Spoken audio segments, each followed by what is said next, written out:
Selamat pagi Bapak, saya atas nama Graciela Sari Hivana Manafe dengan NIM 180 30 30 182 kelas Sosiologi D semester 6 program studi Sosiologi Fakultas Ilmu Sosial dan Ilmu Politik Universitas Nusa Cendana Kupang. Saya akan menjelaskan mengenai dasar filosofi metode kualitatif dengan apa ciri utama metode kualitatif dengan membuat perbandingan metode kualitatif dan kuantitatif. Yang pertama, filosofi kualitatif. Menurut Neumann 1997 ada 3 pendekatan berbeda dan penelitian sosial. Ketiganya mewakili sebuah model atau paradigma dan penelitian. Serangkaian teori yang dapat diterima, produser dan asumsi tentang bagaimana para peneliti melihat dunia. Para paradigma menjadi penting karena berkaitan dengan seleksi atau pemilihan dalam metode penelitian. Positivistik atau objektivisme adalah paradigma tertua dan masih digunakan secara luas dalam riset media massa diperoleh dari tulisan-tulisan filsuf. Saat ilmu sosial dikembangkan, para peneliti memodifikasikan teknik ini untuk kepentingan mereka. Paradigma positivistik meliputi konsep sebagai kuantifikasi, hipotesis, dan mengukur objek. Yang kedua, interpretatif. Penafsiran ilmu sosial diawali oleh Max Weber dan Welm. Tujuan dari paradigma ini untuk mengetahui bagaimana perilaku alamiah keseharian manusia dalam memaknai dan menginterpretasikan setiap kejadian di lingkungan mereka. Ketiga, kritis. Paradigma kritis menggambarkan penggunaan model analisis pada kehidupan manusia sehingga para peneliti kritis tertarik pada konsep distribusi, kekuatan atau kekuasaan dalam masyarakat dan ideologi politik. Paradigma positivistik berbeda dari paradigma interpretatif. Dibagi menjadi 3 dimensi. Yang pertama, 2 metode memiliki realitas filosofi yang berbeda bagi peneliti positivistik. Realitas adalah objektif. Keberadaannya terpisah dari penelitian dan dapat dilihat oleh semua orang. Sementara bagi peneliti interpretatif, tidak ada realitasnya tunggal. Masing-masing pengamat atau observer menciptakan realitas sebagai bagian dari proses penelitian. Realita adalah subjektif dan keberadaannya hanya dalam referensi bagi observer. Yang kedua, metode memiliki sudut pandang berbeda dari setiap individu peneliti positivistik. Meyakini semua manusia pada dasarnya mirip dan melihat kategori-kategori umum untuk menyimpulkan perilaku atau perasaan mereka. Sementara peneliti interpretatif meyakini bahwa manusia pada dasarnya berbeda dan tidak dikotak-kotakan. Ketiga, peneliti positivistik bertujuan untuk mengeneralisasikan hukum umum perilaku dan menjelaskan bahwa banyak hal pada banyak dimensi. Sebaliknya, interpretatif berusaha untuk menghasilkan khusus tentang situasi individu tertentu. Jadi, bila peneliti positivistik berkonsentrasi pada area yang luas, maka peneliti interpretatif berkonsentrasi pada area yang mendalam. Peneliti kualitatif menggunakan pendekatan melalui pertanyaan-pertanyaan yang fleksibel. Walaupun dasar rangkaian pertanyaan didesain untuk memulai proyek penelitian. Namun, penelitian dapat mengubah pertanyaan-pertanyaan tersebut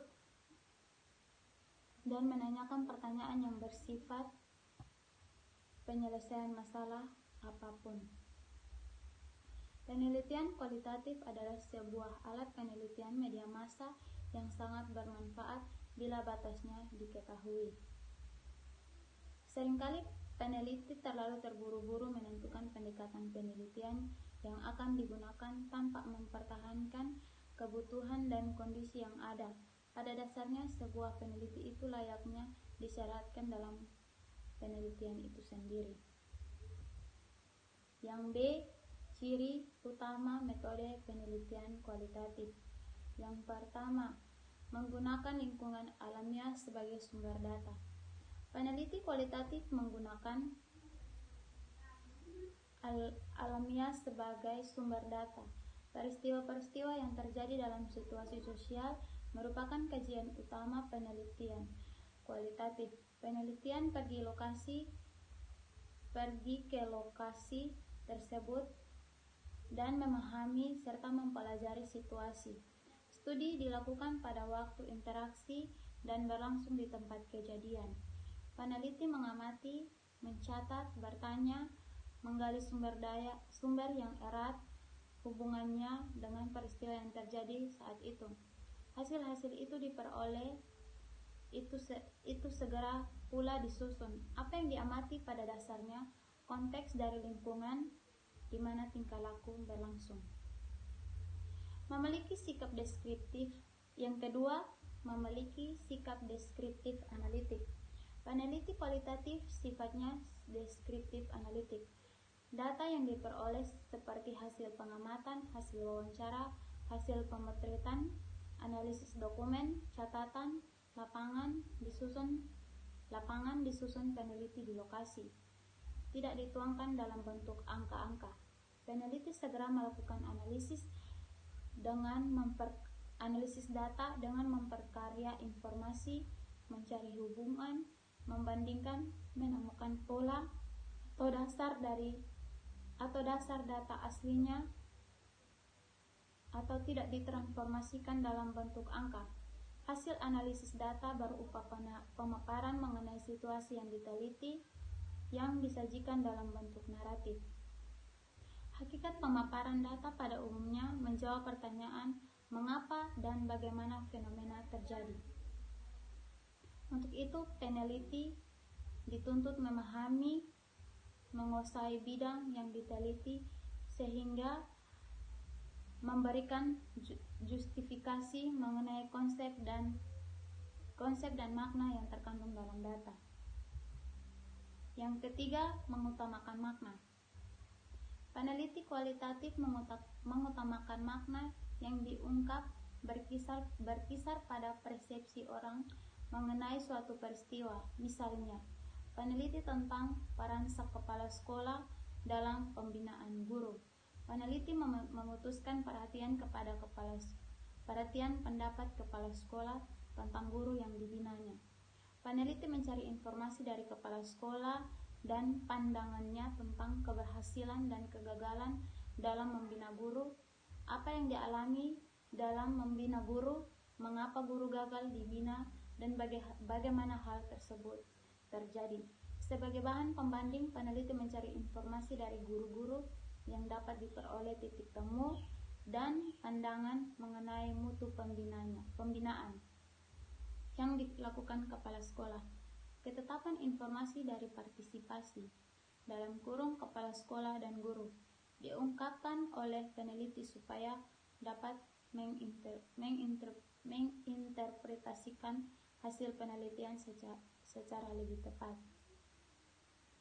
Yang keempat, laporannya sangat deskriptif. Yang kelima, mengutamakan proses dan produk. Yang keenam, peneliti sebagai instrumen penelitian atau key instrument. Ketujuh, mencari makna dipandang dari pikiran dan perasaan informan. Kedelapan, mementingkan data langsung tentang pertama, karena itu pengumpulan datanya mengutamakan observasi partisipasi, wawancara dan dokumentasi. C. Perbandingan antara metode kualitatif dan metode kuantitatif. Metode kualitatif dan kuantitatif memiliki tujuan yang sama, yakni ingin menjelaskan bagaimana kita memahami realitas sosial yang terjadi, namun dengan cara dan gaya yang masing-masing. Perbedaan pokoknya terletak pada data yang digunakan, produser penelitian yang dijalankan, pengguna teori, dalam kurung, peran teori tidak sama pada masing-masing metode atau penelitian, dan karakter hasil dalam keadaannya. Kuantitatif sama sekali tidak berbicara dalam makna, karena ia hanya menjelaskan realitas secara mikro dan di permukaan saja, sedangkan kualitatif menjelaskan realitas secara mendalam. Saya akan membandingkan keduanya dalam bentuk tabel. Pertama, kriteria frame pemandu peneliti. Saya bentuk dalam tabel, sehingga kriteria frame pemandu peneliti, metode kuantitatifnya hipotesis yang diuji, sedangkan metode kualitatifnya menemukan match. Konsep, kriteria yang kedua konsep. Terus metode kuantitatifnya ditemukan dari variabel yang berbeda, sedangkan metode kualitatifnya ditemukan dalam tema, motif, generalisasi, dan taksonomi.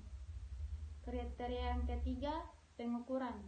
Metode kuantitatifnya sistematis, dilakukan sebelum pengumpulan data terstandar berbentuk angka persisi, sedangkan metode kualitatif dilakukan tersendiri, individual, menurut setting peneliti, berbentuk teks gambar, berasal dari dokumen dan observasi, dan transkrip.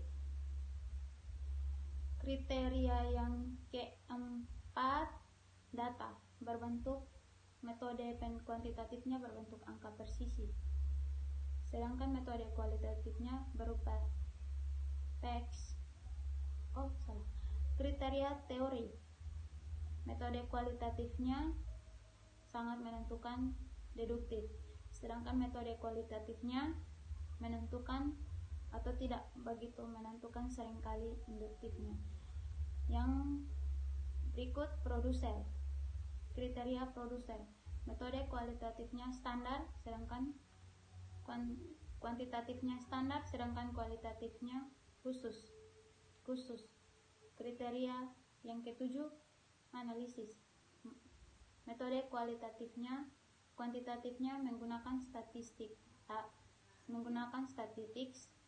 tabel diagram, berasal dengan hipotesis, sedangkan metode kualitatifnya dilakukan dengan cara mengekstrak tema atau melakukan generalisasi dari bukti-bukti, temuan, dan mengorganisasi data untuk menemukan koherensi.